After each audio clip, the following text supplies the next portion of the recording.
Yo, what is up guys, Grim here, and in today's video we're going to be talking about which characters are performing the best in the Ultra Endgame of Honkai Star Rail, the Memory of Chaos. Now if you're watching this video, just understand that players who are in this video and will be featured in this video and all the character discussions are factored around the Trailblazer level 40 to 50 range. No one is past that at the making of this video, and everyone is completing the endgame of Memory of Chaos stages 1 to 5, and that's what we're going to be basing all of our character discussions on today. So we're going to get a very good idea of which characters are strongest at this point in time and which people are using the most, and we're going to do it on a stage by stage basis so that we can truly understand which units shine and in what situations and what people are actually using them for. As a bit of a disclaimer though, we only analyze 35 total teams from 10 total players here, so don't base all of your assumptions on this. It's more of a video to give you guys an idea, not a concrete view of the meta.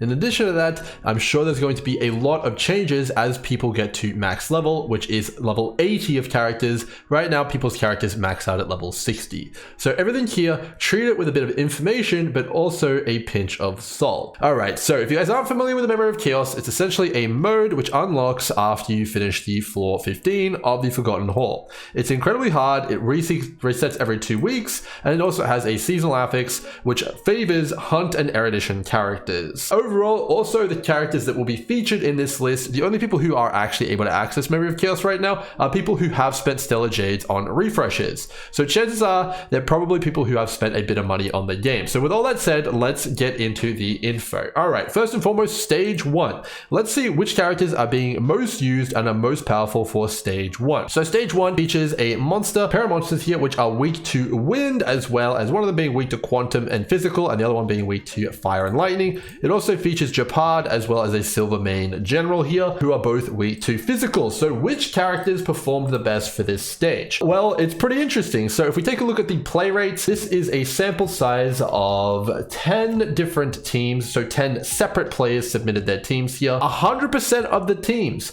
of 8 units contained Sele and Natasha, and 90% of the teams contained Ting Yin. So it's pretty safe to assume that these characters, even though they are not necessarily on type, are very strong. Now there was one quantum weak enemy there, so that could be why Sele is so powerful, but seeing Ting Yang this high is not surprising either. We also see Fire MC here at 70%. There was a fire weak enemy, so that does make sense, but Fire MC is a great support and utility, so they're just performing really well here. March 7th is at 60%, Bronya and Clara is at 60% as well, play rate, which means 6 out of 10 players who cleared this right now were using those units. Now that's pretty insane. I think Clara is the most surprising one for me. Throughout all of these different lists here that we're going to go over in terms of play rates and stuff like that, the 5-star, the standard banner 5 stars, if you see one pop up, it's probably because people were rerolling for it. Either that or they're just that strong. So if you're not seeing stuff like Yang Qing, Himiko, Welt and stuff like that, it's probably just because these players don't have those characters yet, and that may also be the case for stuff like Bronya and Clara. But when you do see a standard banner 5-star pop up, it means that people have been either targeting that character for rerolling or they're exceptionally strong. So seeing Bronya and Clara this high in MOC 1,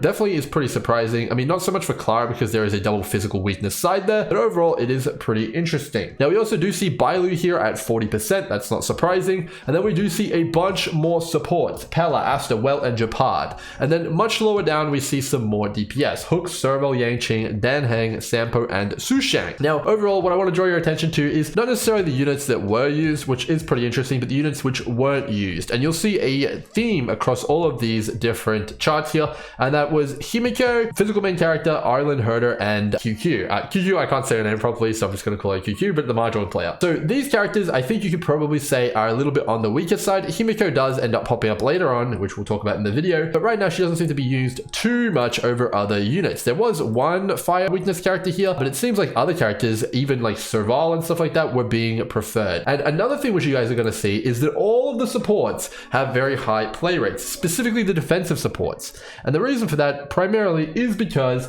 that defensive supports are really necessary right now. When you get into Memory of Chaos, all the monsters are going to be way higher level than you, and they're going to hit you like a truck. So you're going to see a massive bias towards defensive supports. So Fire main character, March 7th, healers, and overall that's kind of what people are going to be gravitating towards in these early days, because people do need access to that and they do need to survive. Once you tick that sustainability box, you know, you're probably going to see a lot more damage focused compositions, and that's probably the way it's going to go. But right now, that's pretty interesting. MoC 1, most played characters are Sele, Natasha, Tinyun, and Fire main character. Those are the top 4, and then there's a few following closely behind, which is March 7th, Bronya, and Clara. Very interesting to see Clara so high up. Let's see if that trend continues though. All right, so MoC 2 is up next here, which is Memory of Chaos 2, and this set of battles is actually completely different. So we actually see one enemy here, which is a Stormbringer. There is 2 of them that you have to beat, so it's a big wind centaur times 2, and this enemy is weak to fire and ice, so we got those 2, and imaginary as well. Those 3 different weaknesses there on our mind. So imaginary, ice, fire. Okay, so we should be seeing quite a lot of those units. And then we also have another set of enemies here which are weak to ice again, as well as lightning, as well as imaginary and fire. So a lot of fire weaknesses, a lot of ice, and you know, a lot of lightning as well. So let's see how that is reflected in the charts here. So funnily enough, we still see Sele at 100% play rate here, which is pretty interesting. This is actually not a small sample size either. You know, 8, you know, it's not the most massive, but 8 sets of players all brought Sele, even though no enemy was vulnerable to quantum. They were all neutral to quantum. So that is definitely pretty interesting. You can also see Natasha is 100% play rate as well. I mean, not surprising there. She's the free healing unit. You need sustain. That is how it's going to go. We do see Fire MC now up to 88% play rate. That doesn't surprise me at all. There is all of the enemies are vulnerable to fire. That makes perfect sense. They're excellent breaker. And we also do see Bronya now at 88% play rate, which is pretty interesting as well. Likely being paired with that Sele for good effect. Hook sees her rise up here, likely because there's so many fire weak enemies. And then Bailu is also much higher, as well as Clara maintaining her position. So you can see that there is a lot of units up here that you can consider like very staple, very, very strong. It's pretty clear that people are always bringing Natasha. She's a free healer. I imagine if Bailu was also free, you know, she'd probably have 100% play rate as well. It seems that Bronya is sticking around up the top. Tinyun is sticking around up the top. And overall, Clara does seem to be a pretty popular pick. She's always hovering above 50% play rate, so far at least. So that's definitely very interesting there. And we also do see a lot more characters coming down below though. So March is at 38%, as well as Serval, Pella, Asta, and Welt. Following close behind, those are all very, very good supporting kind of cast characters. I know people think of Serval as a DPS character, but really the reason that you bring her in Memory of Chaos is actually because she's such a good lightning breaker. And there was so many lightning units in this floor. So I really do think that that is the main reason people are bringing her. And then we also have Sampo, Danhang, and Himiko down the bottom here. So people did decide to bring Himiko. That is not a surprise at all. 4 fire weak enemies. That definitely does make sense. Himiko does see her first appearance there. All right, so let's go into MoC 3 here. All right, let's talk about the best units for MoC 3 right now. And then we'll get into the later ones here. So MoC 3 is pretty interesting. It's got a fire golem as well as a robot. So we've got double ice weakness here, as well as some fizz, lightning, quantum, and imaginary. And then we've also got double quantum over here, as well as double fire. So fire and quantum are pretty much the predominant things that you're looking to bring through these fights, as well as a bit of ice. So let's see if that's reflected in the charts here. So MoC 3, Sele still at 100%. You know, it's pretty clear that people are just bringing her to every single fight. She seems to be that strong. Natasha, again, every single fight, Natasha is coming 100% of the time from all players so far. We got fire main character here, still at 88%. We got a lot of fire weakness, no surprise there. Bronya and Ting still way up there. They're the supports, they're generic, no surprise. Bailu is also way up there. Keep in mind that we are getting less and less players here who are able to complete these, so that's why the percentages are probably skewing more towards one unit or the other. By the time we get to MoC 3 here, we are actually down to 8. We're still on 8 players who are clearing this actually. So MoC 1 was 10, MoC 2 was 8, and then MoC 3 is 8 sets of players who were clearing it, and then we're getting, you know, closer and closer towards the more difficult zone here. So if we continue on here though, we still do see March and Pella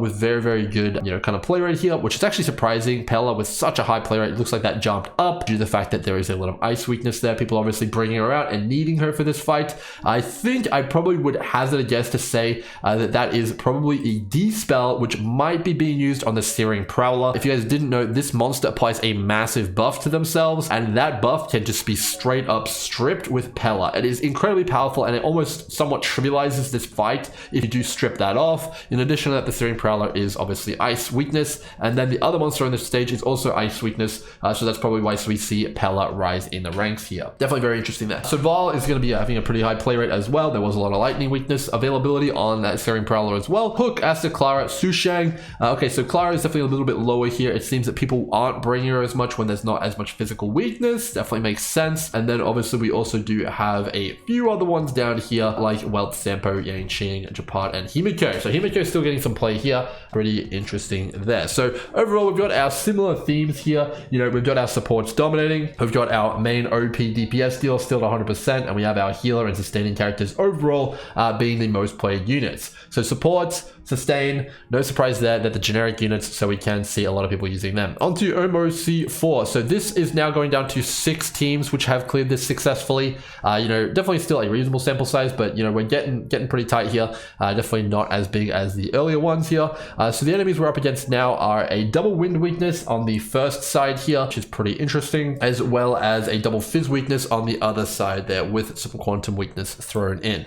So let's see what happens here. I would have to say that Clara is probably going to be a pretty big pick if I had to guess for MoC4, and we'll have to see here. So first and foremost, we do have Sally still at 100%, Natasha still at 100%. Our supports are still super high. Bronya is a little bit higher than Tin Young on this floor, it seems, which, you know, that's not surprising though. Definitely probably because a few less people have cleared it. But yeah, we're still pretty much seeing all the sustained supports, all of the damaging supports super high up, and then we have our damaging characters, you know, kind of following closer behind. It does seem Pella is a little bit less kind of like popular than the other two supports, Bronya and Ting Yun, but you know, definitely not bad either, but just a little bit more situational. So Bronya and Ting definitely seem to be way more generic than Pella, so that is definitely what we're going to be looking at there. But all the damage dealers seem to be still getting a bit of action there. We do see a few damage dealers not seeing too much play anymore. That's probably just because the team amount of people who have the teams are kind of going down a little bit here as well. So when we get on to MoC5, the final round here, let's take a little bit of a look at what we're up against here, and we are taking a look at a double quantum fight here, as well as a double lightning fight and double fire. So fire, quantum, and lightning seem to be the go here. Obviously Sally is going to be at 100%. Fireman character now is at 100%. Now I believe we only have 3 teams who actually cleared this, so definitely we're looking pretty tight here. But all of the teams that cleared that were using Fire MC, Sally, as well as Natasha. 2 out of 3 of the teams were using Bronya and Bailu, as well as Tin Yun. And then we've also got a mix of Hook, Serval, Sampo, March 7th, Pella, Asta, Welt, Clara, and Sushang, depending on who you ask. So definitely pretty interesting there. But now what I want to bring you guys attention to is not necessarily the individual flaws, but the overall play rate of all of the characters. So if you take all of those stats together and you actually add them all up together, and we take a look at what the overall play rate of all these characters are, let's take a look and see which characters were played the most over all of the different floors.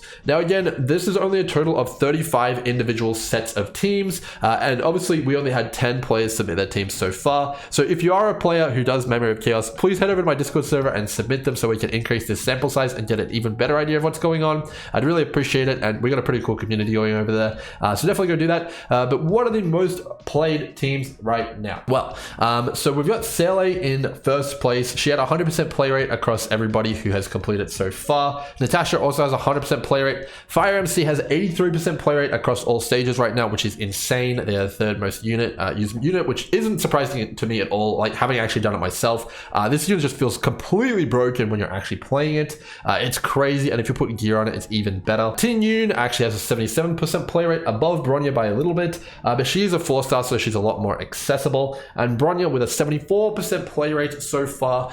It's pretty obvious that these two supports are going to be pretty crazy in the long term, and I imagine they're probably going to be sticking around for a good long time.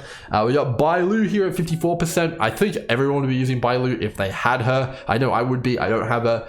March 7th here at 51%. Clara at 43%. So she is actually the most used DPS, right behind Sally there. Obviously Sally is the best, but Clara is the next best. Pella here with 34%. Definitely the kind of next most used support there. Definitely nowhere near as good as Tin Yun or Bronya, it seems, but situationally good and pretty strong. I use her a lot in my teams. I think she's very good. I think she's actually a little bit underrated by these numbers here. I think people are going to use her a whole lot more. Hook definitely seems to be a pretty popular damage carry as well. Third most damaging unit here. And then we have a few others following here. We got Serval, who follows closely after Hook as a lightning breaker. We saw a lot of lightning weakness. That is no surprise there. Asta, a support here, trailing behind Pella. Definitely a good support, but definitely not as good as Bronya or Ting, it seems. Weld coming a bit behind again. Now, Welt is one which I think is actually a lot better than this shows. I know if I had Welt, I'd actually be using him. I think he's actually really, really strong. He's kind of like Pella though. Nihility units are a little bit more situational than the Harmony units, so I do think he's actually quite good, but he's just not quite as generic as Tinyun and Bronya. Japad, I think a lot more people are going to be using Japad in the future. This guy is absolutely cracked. What a unit.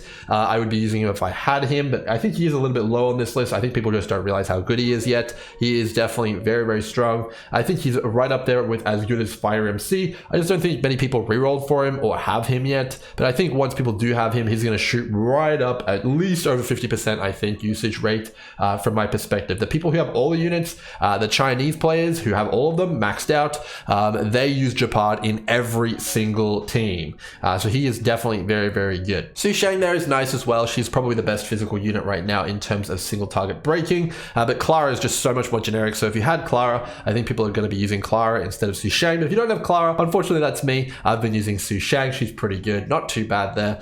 Sampo as well is on the list, Yangqin, Danheng, and Himiko following behind. So it's pretty clear that there is a massive dominance for the Harmony units here. Tinyun and Bronya are like some of the best units, it seems, at least from what people are using so far. They definitely seem to be the most used, right behind the Fire MC, which is crazy support potential, like really is one of the best. Obviously Bailu is a second healer. If you have her, you're probably running her. And then overall, I think it's just a pretty clear-cut trend that the defensive units and the supporting units are pretty much the best ones to invest in. They're the strongest, they're the most generic, they can come to every fight, and it does seem that people are just bringing them to every fight. And then there is Sele, who can seemingly just ignore all the mechanics in the game right now, ignore all vulnerabilities, and there's pretty much no chance that that changes at this point, because people are already doing content which is over 20 levels higher than them, with less than ideal relics, and as soon as they get to anything level appropriate, they're going to be able to do the exact same thing with Sele. They're just going to be having her at level 80 instead of at level 60. So it's pretty clear cut right now, I think, that Sele is one of those units, at least in the early days,